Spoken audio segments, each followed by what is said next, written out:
pour commencer, en fait, on va faire un petit sondage parmi vous. Donc, vous allez pouvoir y répondre. Donc, une question très simple qui va arriver. Donc, je ne sais pas si vous la voyez. Donc, qui est en gros, comment gérez-vous aujourd'hui votre reporting? Donc, est-ce que c'est un outil maison? Donc, ça veut dire un outil que vous avez développé en interne. Est-ce que c'est un outil du marché? Donc, un outil que vous avez acheté?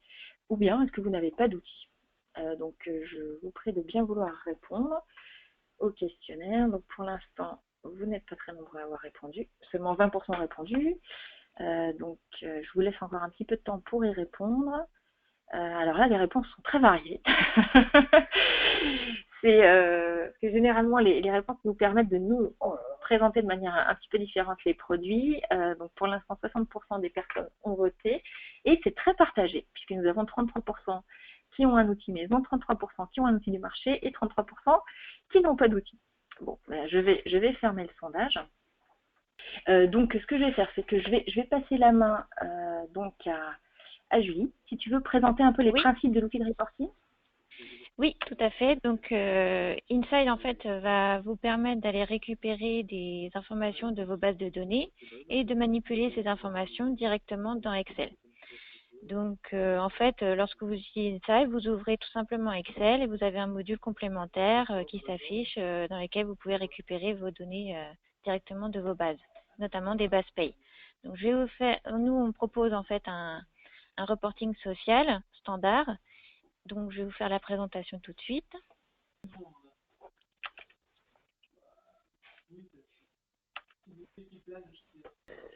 Je suis désolée, c'est toujours ça, c'est toujours le petit problème technique. Allez, on va vous proposer un petit changement de programme par rapport à cette présentation. On va vous montrer en attendant le réajustage de la partie reporting sur mesure. Donc, plutôt que ce qu'allait vous présenter Julie, qui était vous montrer ce que HRPass, par sa compétence et sa capacité et sa technicité avec l'outil de paye, était capable de produire, je vais moi vous montrer comment on peut, avec Inside, sur des données provenant de la paye, mais qui peuvent être sûrement des données provenant de Sage, comment on va pouvoir travailler, comment on va pouvoir ajuster et créer des tableaux de bord selon son besoin.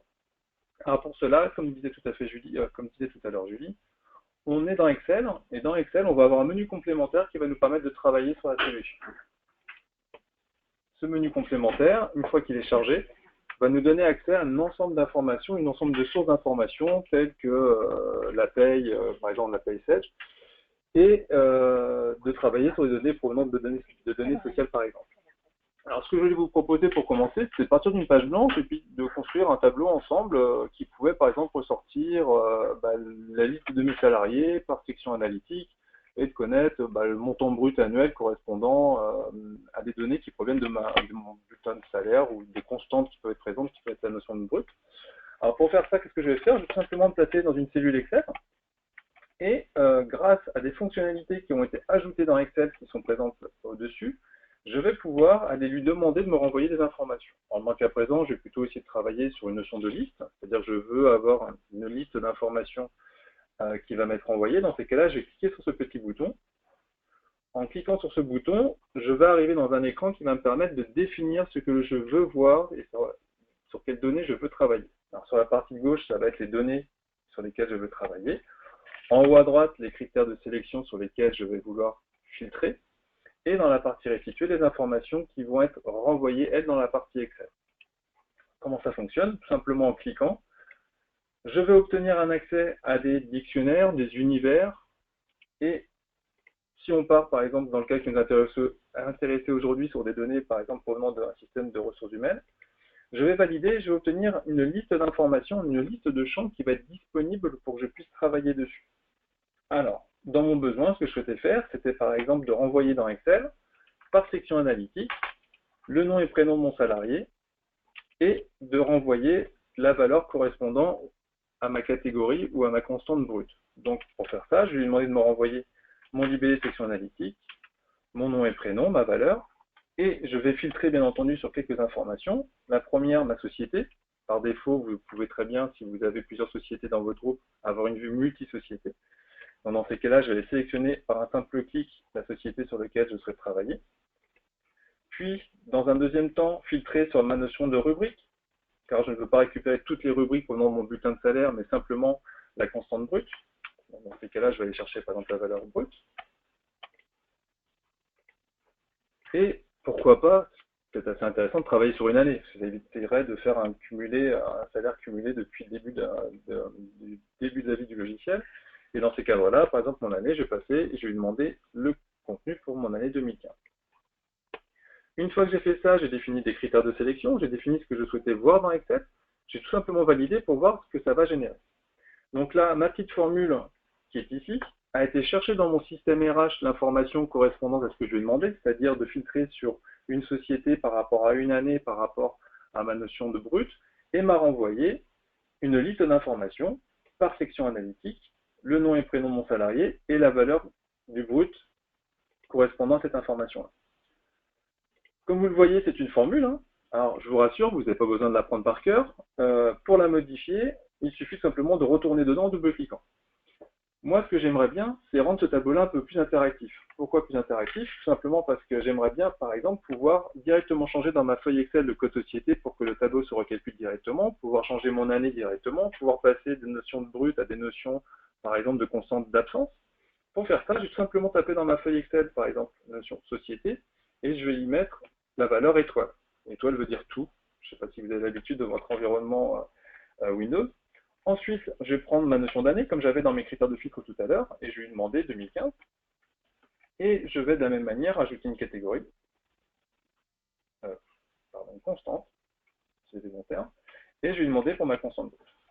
Je vais me rajouter, moi, un autre critère que je souhaiterais par exemple avoir, c'est celui du sexe, et j'aurais bien pouvoir différencier comme ça de sexe masculin et féminin. En l'occurrence, pour commencer, je vais demander tous sexes confondus. Et en faisant ça, maintenant, le but du jeu va être de relier cette formule avec les critères de sélection qui sont basés au-dessus. Pour cela, je vais retourner dans ma formule en double-cliquant. Je vais retrouver l'écran que je viens de paramétrer avec vous et je vais tout simplement cliquer sur la ligne qui m'intéresse au niveau de mes critères et toucher la cellule de mon environnement Excel. Et vous voyez ici que la valeur que j'avais mis en dur s'est transformée en une référence Excel $B, $1, qui veut dire va chercher dans la cellule B1 l'information concernant ma raison sociale. Je vais continuer avec ma notion de rubrique. Je vais lui dire que c'est B3. Et vous voyez, par un simple clic, je vais pouvoir associer les informations de ma feuille Excel avec mes critères de sélection. Et comme on est dans quelque chose qui est très interactif et très facile à manipuler, on peut très bien se dire, tiens, j'ai oublié un critère en plus qui va être le sexe, mais je vais partir dans les informations liées à mon salarié, par exemple ici les civilités. Je vais prendre mon critère qui va être le sexe et je vais lui dire d'aller chercher dans ma cellule B4. Au croisement de tout ça, ce que j'aimerais bien, c'est peut-être d'associer la notion de poste. Donc je peux très bien venir également changer les informations que je mets en restitution. Et pour un peu ranger mon bazar, ce que je vais lui demander de me faire, c'est de me créer un petit plan dans Excel, qui est d'avoir en fait une rupture, vous savez, la petite notion de plan dans Excel, par section analytique. J'ajoute, pour mettre un petit peu de couleur, une mise en forme conditionnelle sur la valeur pour voir les plus gros salaires directement, pour que ce soit un peu plus facile à lire, et je vais tout simplement valider. Donc vous voyez, par une manipulation qui est simplement une manipulation autour d'un écran, j'ai transformé mon tableau qui maintenant me renvoie par les différentes sections. Donc j'ai mes différentes sections analytiques ici, et dans mon détail de ma section analytique, je vois automatiquement les informations associées aux salariés qui correspondent à cette section analytique, et j'ai le montant correspondant. Je vous parlais d'interactivité tout à l'heure, tout simplement pourquoi? Parce que maintenant, si je double-clique sur la cellule B1, j'obtiens dynamiquement la liste d'informations, donc là, dans mon cadre, la liste, par exemple, de mes sociétés, que je peux sélectionner de manière continue ou discontinue. Et en validant, automatiquement, ça va aller rechercher dans la base d'informations, la réafficher, l'actualiser par rapport aux dernières données présentes. Je viens de faire ce tableau-là sur des données, par exemple, sur ces deux sociétés. Si je veux maintenant sélectionner pour ne prendre que les personnes dont le sexe serait masculin ou féminin, il me suffit d'aller choisir dans la liste de filtres sur la notion de sexe, la notion par exemple d'homme, et automatiquement, mon tableau se met à jour par rapport aux informations que je lui ai demandées. Donc vous voyez cette capacité de pouvoir finalement interroger et récupérer les informations que vous souhaitez dans votre système d'information ressources humaines. Et à partir de ça, selon vos besoins, vous allez pouvoir les mettre en forme. Alors, quand on parle souvent d'Excel, on a une tendance à parler tableau croisé dynamique. Alors, on va se permettre un petit sondage avec Fabienne parce qu'on aime bien quelquefois pouvoir avoir un écran pour pouvoir faire la partie sondage. Et ce que j'allais vous proposer, c'est de faire un petit sondage sur l'utilisation que vous avez, vous, des tableaux croisés dynamiques. Alors, on va se permettre donc une petite question et un petit sondage que je vais vous lancer maintenant. Et j'attends de vos réponses, mais vraiment avec beaucoup d'impatience, parce que c'est des choses sur lesquelles on aime bien savoir. C'est qui utilise des tableaux croisés dynamiques régulièrement, ou est-ce que vous en êtes plutôt allergique? Donc la réponse oui, non. Souvent, on obtient, alors on est actuellement, c'est un petit plaisir de sondage, on est actuellement à 73% de personnes qui ont voté, on monte à 82%, 91%, on va bientôt toucher. 90% à l'heure actuelle d'entre vous utilisent des tableaux croisés dynamiques, 10% ne les utilisent pas. Alors la partie suivante, pour les personnes qui n'utilisent pas les tableaux croisés dynamiques, risque d'être une découverte. Pour les autres, ça va être plutôt, on va essayer de vous conforter sur cette utilisation-là. Moi aujourd'hui, quand je fais un tableau croisé dynamique, le reproche que je lui ferais, c'est en fait l'alimentation des données. C'est-à-dire que j'ai souvent retrouvé des gens avec des onglets data sur lesquels ils ont fait des exports de leur système. Alors soit c'est une gestion avancée dans Sage, soit c'est un autre élément. Et on se retrouve assez régulièrement confronté avec un problème de maintenance de ces tableaux croisés dynamiques parce que cet onglet data, il grossit, il grossit, il grossit. Puis pour comparer n avec n-1, il faut récupérer toutes les données. Et quand il faut le passer à quelqu'un, c'est compliqué, etc. Avec Inside, on va vous permettre de gagner du temps. Tout simplement parce que la formule que l'on a fait ensemble, ben, on va lui dire, maintenant, petite formule, tu vas me renvoyer les informations directement dans le tableau croisé dynamique. C'est-à-dire que vous allez imaginer, donc on va retourner dans notre petite formule, on va aller la modifier pour récupérer des informations en plus, par exemple la notion de mois, et on va aller lui dire, maintenant, ce tableau-là, je veux qu'il alimente directement un tableau croisé dynamique. Donc je vais reprendre aussi le texte, et je vais aller dans Options, Format, et je vais partir dans la notion de tableau croisé dynamique. Je vais valider, et je vais à nouveau valider. Automatiquement, bah alors là, par défaut, on a juste, entre guillemets, un tableau croisé dynamique, avec les champs automatiquement disponibles dans la partie de droite. Pour les 10% qui n'utilisent pas les tableaux croisés dynamiques, ça vous permet de voir un peu la force de l'outil. C'est donc la capacité, par exemple, de pouvoir prendre des informations en ligne et de mettre des informations en colonne, et au croisement de tout ça, par exemple, de renvoyer ma notion de valeur. Alors, ce qui est sympa dans les tableaux croisés dynamiques, c'est qu'on peut très bien venir rajouter, par exemple, des petits filtres, comme ici, un petit segment sur la notion de sexe. Donc là, vous voyez, par exemple, ça va permettre de vous montrer aussi un petit peu l'interaction avec Inside. Ici, par exemple, je n'ai qu'un seul sexe parce que j'ai fait un filtre en amont qui est sur cette information-là. Si maintenant je dis je veux tout sexe confondu, automatiquement, ça va aller chercher dans la base de données mon information, ça va actualiser le tableau croisé dynamique, et vous voyez que maintenant, nous sommes en présence des deux valeurs possibles, et à partir de ça, on va pouvoir travailler. On est dans le tableau croisé dynamique, donc on peut profiter de la force de mise en forme ou d'analyse, vous voyez, par exemple, par de la personnalisation de différents tableaux, de différentes trames. Aujourd'hui, on est plutôt sur une couleur bleue, on essaie de faire corporate.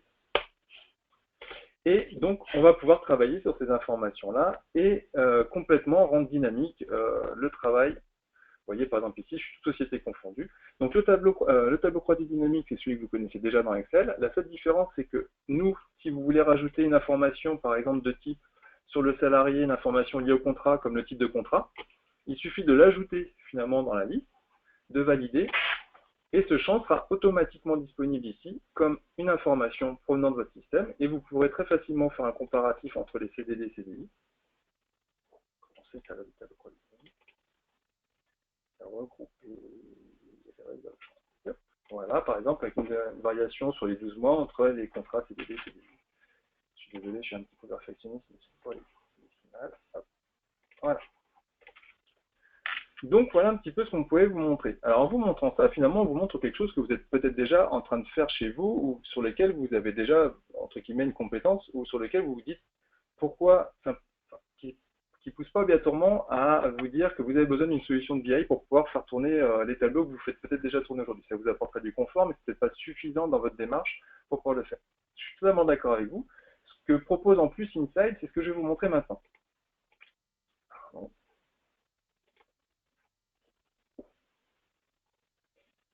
L'intérêt aujourd'hui de faire des tableaux de bord, c'est principalement deux choses. Une, c'est de communiquer auprès d'un certain public des informations qui vont les intéresser, et de deux, c'est de montrer visuellement ces informations-là.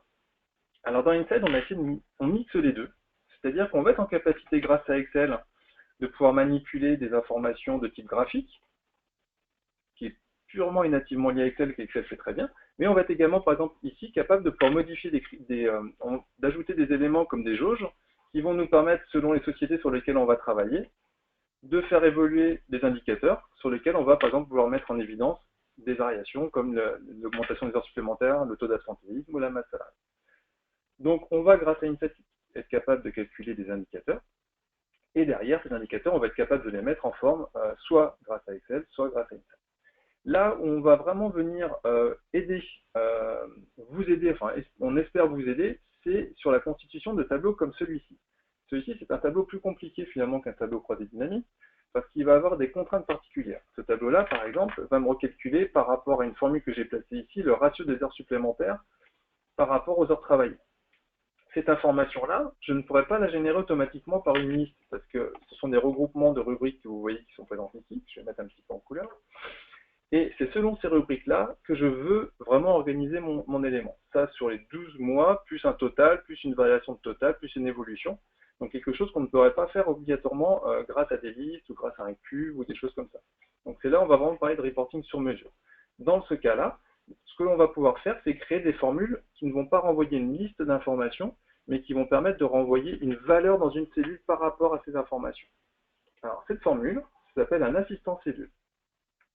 Je vais cliquer dessus. Et là, déjà, première chose, vous n'avez pas besoin de réapprendre un nouvel écran, c'est exactement le même que tout à l'heure, c'est-à-dire que vous avez de la même manière une notion de source qui est disponible ici, des critères de filtre qui vont être disponibles, et ce que je souhaite voir dans la partie Excel. Alors dans mon cas, ce que je vais faire, c'est que je vais retourner dans sélectionner mon modèle, je vais aller dans mon environnement de démonstration, sur ma partie ressources humaines, et je vais faire OK. Une fois que j'ai fait ça, je vais pouvoir ajouter des critères, donc comme tout à l'heure, je vais mettre des critères, par exemple, comme la raison sociale, et j'ai touché la cellule B3. Je vais prendre l'année, et je vais prendre la cellule B4, et je vais prendre ma notion de scénario pour jouer sur la notion de réel ou de prévision, donc je vous en parlerai juste après. Au croisement de tout ça, je vais demander par rapport à ma notion de rubrique qui est ici, qui sont les équivalents temps plein qui sont calculés, par exemple, ici dans Sage, et mon terme de mois, je vais prendre ma valeur ici qui est 0,1. Au croisement de tout ça, je vais lui demander de me renvoyer ma valeur. Je vais calculer, je vais obtenir 36,78 équivalents temps plein. Je remercie l'équipe RH pour ça. Et on va valider. Donc, ici, j'obtiens ma petite formule. Ces 37 individus, c'est qui? À n'importe quel moment, je peux le savoir. Pourquoi? Parce que je peux aller détailler l'information. C'est-à-dire j'ai 37 personnes ici. Si je veux aller faire une petite analyse de ces informations-là, de qui sont ces personnes, je peux très bien, par la fonction détail, aller chercher par exemple par section analytique et par nom et prénom les différents individus. Je vais cliquer sur exécuter et je vais obtenir cette liste qui va me dire que les 36,78 personnes correspondent en fait à des personnes qui sont comme par exemple comme Denis qui sont à mi-temps, à 0,48 en équivalent temps plein et également des informations comme ça. Donc à n'importe quel moment, n'importe quel chiffre qu'on va vous mettre à disposition, vous serez en capacité d'aller le justifier, de le détailler.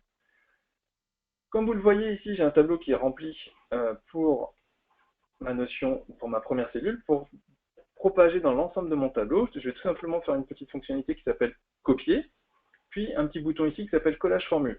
Le collage formule va nous permettre de faire quoi? Va nous permettre de remplir les cases de la feuille Excel qui nécessitent une formule. Pourquoi est-ce que celle-ci, par exemple, ne nécessite pas une formule? Parce qu'elle n'a pas de code associé à la ligne. Et il me renvoie en même temps l'information qui est disponible dans le système. Ça veut dire quoi? Ça veut dire que maintenant, quand je suis sur mon information et que je suis ici, j'ai un tableau qui est interactif, c'est-à-dire qui est relié avec mes données de paye.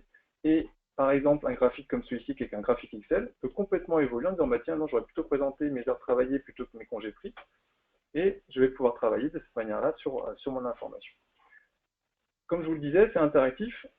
Pourquoi? Tout simplement parce que si, comme tout à l'heure ici, je viens changer ma société, ou si, par exemple, je lui demande de ventiler ce tableau-là par société, ça va automatiquement me générer un onglet pour mes différentes sociétés, ce qui va me permettre d'obtenir, vous allez le voir en bas, ici à droite, le même tableau pour la société Bike City, le tableau pour la société computer et le tableau pour la société infodistribution. Donc vous voyez, des éléments provenant d'Excel, des formules venant d'Inside, des graphiques venant d'Excel, ça permet de constituer un tableau qu'on va pouvoir mettre après à disposition de nos différents utilisateurs. Avec cette information-là, je vous ai parlé tout à l'heure de la notion de réel, il faut savoir également que l'on peut, grâce à Inside, prendre des informations provenant, des informations qui peuvent provenir d'une feuille Excel, qui pourrait être un budget, qui pourrait être des indicateurs RH que vous souhaiteriez injecter dans un entrepôt de données. Dans ces cas-là, on sera en capacité de prendre les informations de la feuille et par exemple pouvoir jouer sur des tableaux comme celui-ci qui sont des tableaux de projection qui renvoient jusqu'au mois de juin, parce que je suis en situation au mois de juin ici, toutes les données qui sont des données réelles. Et quand je viens lui demander de me renvoyer par rapport au mois de juillet, le tableau va se recalculer, va me renvoyer pour ma colonne budget, juillet, des données provenant du coup maintenant du réel, et à côté de ça, d'avoir des données budget qui seraient disponibles ici.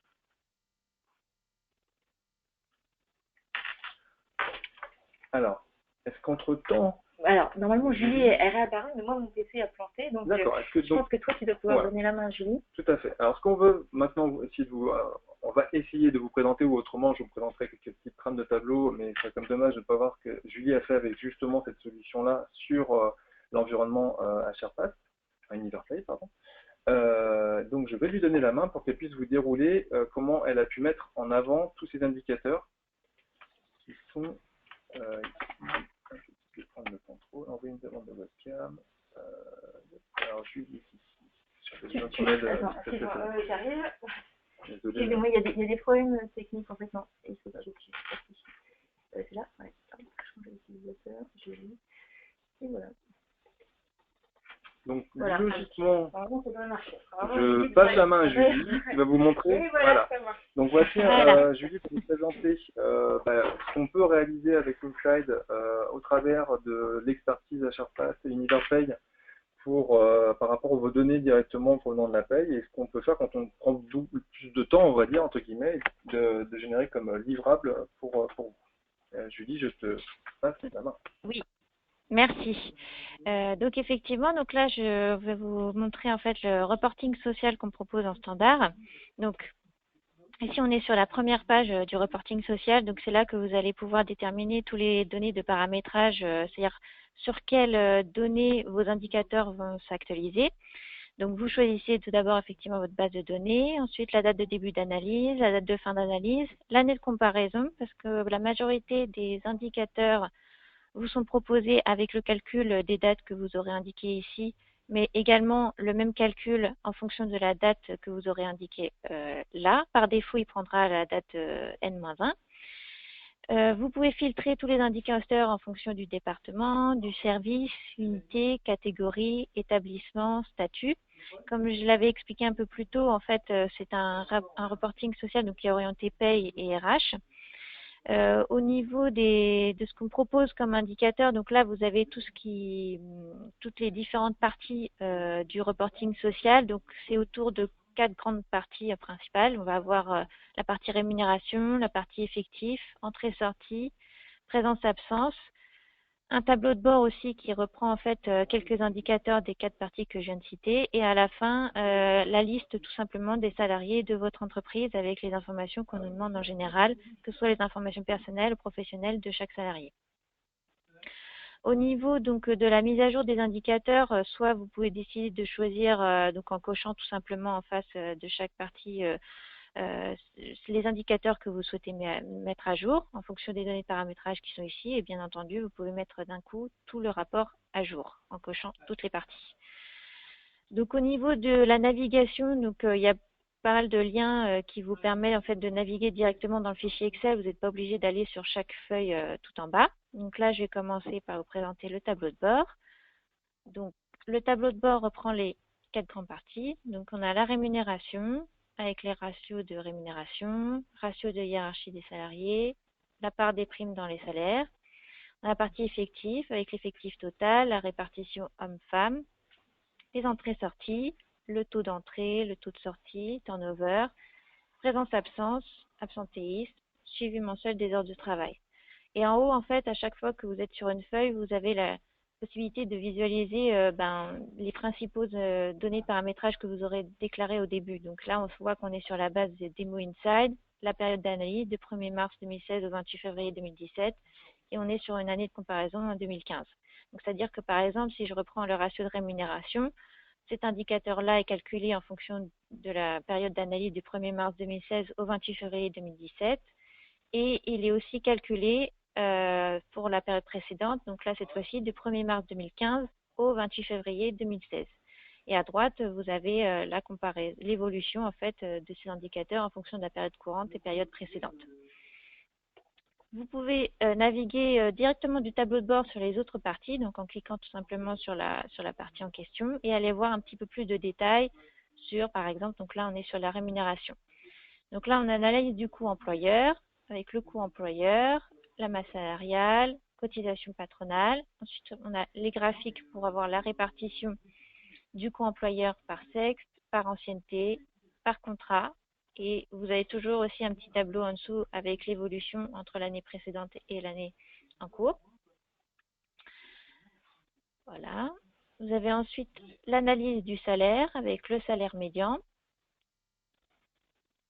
le salaire moyen, le top 10 des salaires les plus hauts, les plus bas, le salaire moyen des femmes, avec le top 10 aussi, le salaire moyen des hommes. Voilà. En haut à gauche, vous avez aussi, pour faciliter la navigation, la possibilité de revenir sur la configuration du paramétrage du début, ou alors revenir sur le tableau de bord en cliquant sur la petite image, tout simplement. Donc là, je vais présenter l'effectif. Donc sur l'effectif, on a le nombre de salariés dans l'entreprise, le nombre de TP, les données personnelles, donc avec la pyramide des âges, l'âge moyen du personnel, la répartition du personnel par nationalité, les données professionnelles avec la répartition du personnel par année d'ancienneté, l'ancienneté moyenne, la répartition par catégorie, par contrat. Voilà. Je vais revenir sur le tableau de bord pour passer aux entrées-sorties. Donc là, on a le turnover court, les entrées, hommes-femmes, la répartition, les sorties hommes-femmes, avec l'âge moyen aussi des sorties, la répartition par contrat, par catégorie. Et dernière grande partie, donc présence-absence, avec l'absentéisme, absentéisme de courte durée, la répartition par sexe, par ancienneté, par catégorie, les absences les plus fréquentes, type d'absence plus fréquente, les salariés aussi, le taux de fréquence des arrêts de travail, le suivi mensuel des absences, l'analyse des présences avec le nombre de salariés ayant fait des heures supplémentaires, le taux du temps supplémentaire, avec la répartition par sexe. Donc là, vous avez le nombre d'heures supplémentaires pour combien de salariés, avec le petit losange, par ancienneté et par catégorie. Le suivi mensuel des heures de travail. Et ensuite, on a la même analyse, mais cette fois-ci par rapport au montant des heures supplémentaires, par sexe, par ancienneté, et toujours l'évolution entre 2015 et 2016, et par catégorie. Et je vais revenir juste à la page de départ pour aller voir la liste des salariés. Donc comme je disais, c'est vraiment la liste des salariés de l'entreprise avec les informations qu'on nous demande en général, donc sur la situation de famille, date de naissance, les adresses, et la partie plutôt données professionnelles avec l'emploi, la date d'embauche, catégorie, département, etc. Donc voilà, donc en fait avec ce reporting social, en fait on a voulu faire en sorte qu'il soit pratique déjà dans le fait de mettre à jour tous les indicateurs avec les différents données paramétrages qu'on a ici, le fait de pouvoir naviguer assez facilement d'une feuille à l'autre, et aussi on a voulu vous proposer un rapport assez complet pour vous permettre d'analyser la situation de votre entreprise selon différents axes d'analyse qui sont la rémunération, l'effectif, entrée-sortie, présence-absence. Voilà. Alors, il me semble qu'on avait un sondage, Fabienne. Ok, alors par rapport à ce que oui. Julie vient juste de vous présenter, donc, alors le sondage, est-ce que ça répond à vos... Voilà, donc, on va vous envoyer un petit sondage là pour savoir si ce qu'a présenté Julie répond déjà à vos besoins. Alors, si ce qu'a présenté Olivier également présente un intérêt pour vous, vous pouvez également. Oui. non, mais Olivier, évidemment, non, je suis pas jaloux, mais... parce que ça va encore plus loin, mais déjà... D'accord. Alors... Je profite, je fais homme de sondage aujourd'hui. Nous sommes à 27%. De réponse 6% de réponse. D'accord. On vous laisse encore un petit peu, on vous laisse encore 20 secondes. 73%. Ah bah oui, 73%, on peut dire. Oui, 73%, on peut dire communiquer. À 82 tout à l'heure. Ah bah non, sur ça, écoutez, déjà Julie, tu as remporté un très beau suffrage. Ouais, mais ça correspond déjà pas mal aux demandes. Alors, n'hésitez pas, si vous avez des questions sur le reporting, à les poser sur le chat directement. Là. Donc là, je pense qu'on avait couvert à peu près ce qu'on voulait couvrir aujourd'hui. Voilà, donc on va commencer par les questions. Donc la première question, donc on a parlé beaucoup de SagePay dans les explications. Donc est-ce que ce système donc, est uniquement vrai s'applique uniquement à SagePay, ou si on a un autre système d'information RH, on peut également l'utiliser. Donc je ne sais pas si Marc peut répondre par exemple à cette question. Oui, bien sûr. Donc mais là vous allez pouvoir l'utiliser sur un ensemble d'outils. Donc dans la problématique qu'on vous présente aujourd'hui avec Sage, c'est qu'on a tous les connecteurs, on a développé des rapports pré-paramétrés. Donc, ça permet d'avoir quelque chose de très simple et de très visuel rapidement. Mais bien évidemment, on peut utiliser ça sur d'autres outils de paye du marché. On peut utiliser ces outils-là. Voilà. Parfait, merci beaucoup Marc. Donc Marc, qu'on n'a pas présenté, qui est directeur donc Univers Paye. Autrement, à propos de l'accompagnement sur l'installation, est-ce qu'il y a quelqu'un qui va nous prendre par la main, qui va nous installer le logiciel? Est-ce qu'il y a besoin d'une installation compliquée? Donc, ça, je vais prendre la suite. Donc, c'est vrai que dans la problématique, on va dire classique, standard, l'accompagnement est très très simple, puisqu'on va avec vous présenter un élément qui est pré-paramétré et qu'on va adapter à la marge à vos besoins. On a des clients pour lesquels on va compléter ces éléments-là avec des choses plus complexes, avec des données qui vont venir par exemple de systèmes de paye étrangers. Qui vont permettre au DRH d'avoir en plus, je sais pas, du nombre de personnes et du coût de la masse salariale française et je sais pas, le coût de la masse salariale de filiales étrangères, européennes ou non. Et après, pour certains de nos clients, comme a montré Olivier, on va pouvoir aller sur des développements particuliers. Et là, la problématique du déploiement sera liée à la problématique de la complexité de ce qui est attendu, avec un mix d'éléments de paye, voire d'éléments financiers. Et voilà, donc aujourd'hui, on peut aller très très loin, et on va pouvoir vous prendre la main pour aller très loin dans ces domaines-là, en sachant qu'on peut commencer par des choses extrêmement simples et extrêmement qui vont répondre déjà à beaucoup de besoins RH. Voilà. Super, merci beaucoup pour cette réponse. Et donc, ça prend à peu près combien de temps pour déployer donc, une telle solution? Donc, une solution, quand on est en mode standard, on est sur, entre les études, l'adaptation, on est sur quelques jours, 3 jours, quelque chose comme ça. On est vraiment sur des choses extrêmement rapides. Sur des choses un petit peu plus spécifiques, où on va chercher des données étrangères, comme ce dont on parlait, ou d'autres typologies d'éléments un peu plus compliqués, on va être sur des déploiements entre 1 et 2 semaines.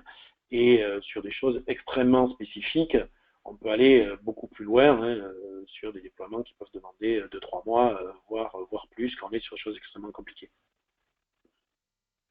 Parfait, merci beaucoup. Donc, un dernier petit sondage, peut-être, un dernier petit sondage, avec plaisir. Olivier prend le sondage.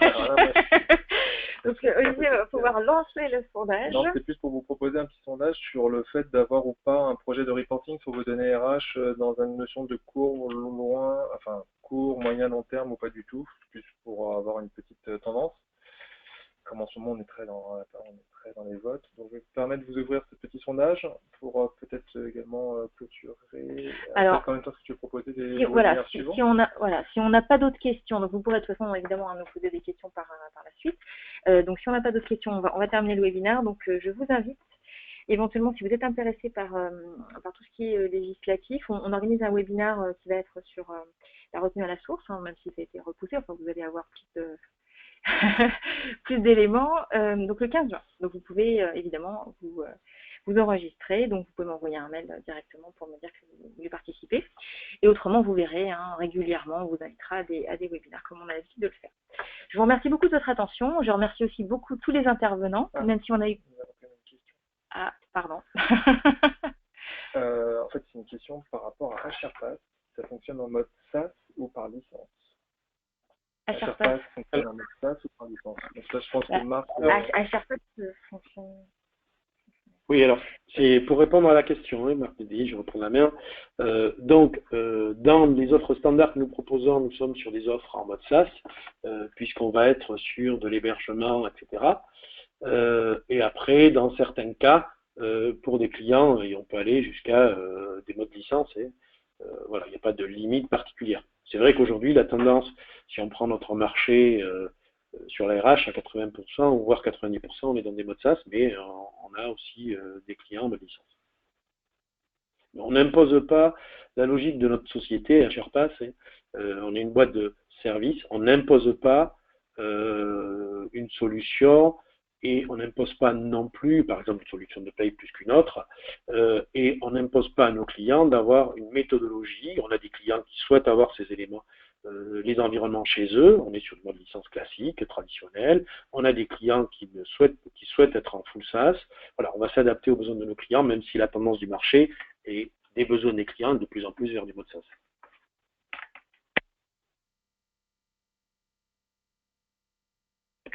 Bon, très bien. Écoutez, je pense que nous n'avons plus de questions. Non, nous n'avons plus de questions. Super. Écoutez, merci infiniment. Passez une excellente fin de journée. Merci aussi à tous les intervenants et la prochaine fois pour un prochain webinaire. Bonne journée. Au revoir. Au revoir. Bonne journée, au revoir.